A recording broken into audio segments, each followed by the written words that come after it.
Hi guys, we have reached the end of January 2019. Today I wanted to talk about the persistent belief that eggs are an amazing superfood, and I will hand it to the egg industry. They have done a masterful job of marketing, going back to their slogan, the incredible edible egg. So let's look at some of the claims of health benefits from eggs.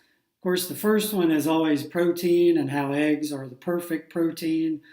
They have a amino acid profile that is ideal. And I don't want to go on and on about this. The whole protein thing is way overrated. And I would recommend reading the book Proteinaholic by Garth Davis. That's all I'm going to say on that one. Another common claim is that eggs are really high in antioxidants and that pasture raised eggs are especially high in antioxidants. If you're familiar with the ORAC scale, which actually measures the antioxidant values of various foods, you'll see that eggs come in with a value of 20. So it's purported that pasture-raised eggs are 3 times richer in antioxidants than factory eggs, so that would put it at 60. I'll tell you what, I'll be kind. Let's assume that it's 100. How about that?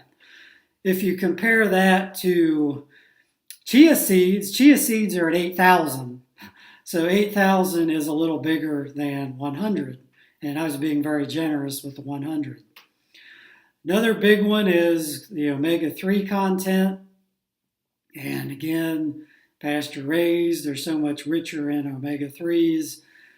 Well, if you do the math, I like to measure things, but per 100 calories of pasture raised eggs, you might get about 115 milligrams of omega-3 fatty acids, which are the heart healthy fatty acids.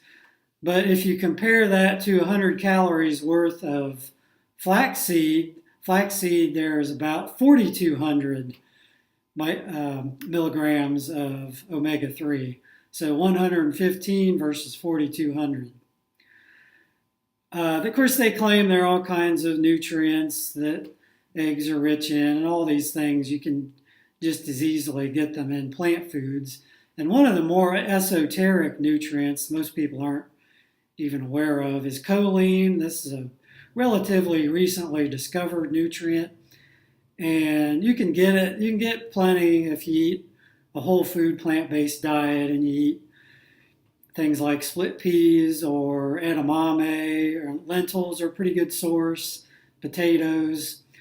But eggs are very, very rich in choline, which they tout as a benefit, but actually it works against them because eggs have too much choline and also methionine, like most other animal products, and they're very efficient at getting your body to manufacture TMAO. And TMAO is not something that you want very much of in your bloodstream, but of course the egg board would never tell you that. Another thing that is not very good is cholesterol, and I realize all the cholesterol deniers will say that eating eggs doesn't increase your cholesterol level, which it does. The only reason they say that is when in these contrived studies where they take people who already have high cholesterol, you give them extra eggs, it's true it doesn't raise their cholesterol that much. Just like if you take a blowtorch to an inferno, it won't increase the inferno that much.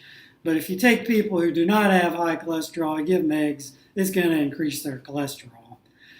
Another problem is that they are calorically dense, and that's the last thing most people need. And if you look at any of these large studies, including the Seventh-day Adventist study, where vegans were compared to vegetarians being people who eat eggs and dairy, the vegans were the only group who on average had a healthy BMI, and the vegetarians fell into the overweight category as a whole. And of course there's a lot, by the way, most of the vast majority of them are factory raised, and some of them now, which means they're crammed into cages together. But there are a growing number which are cage free, but again, that doesn't mean that they're not crammed into a building together. It's not doesn't guarantee they're humanely raised or anything like that.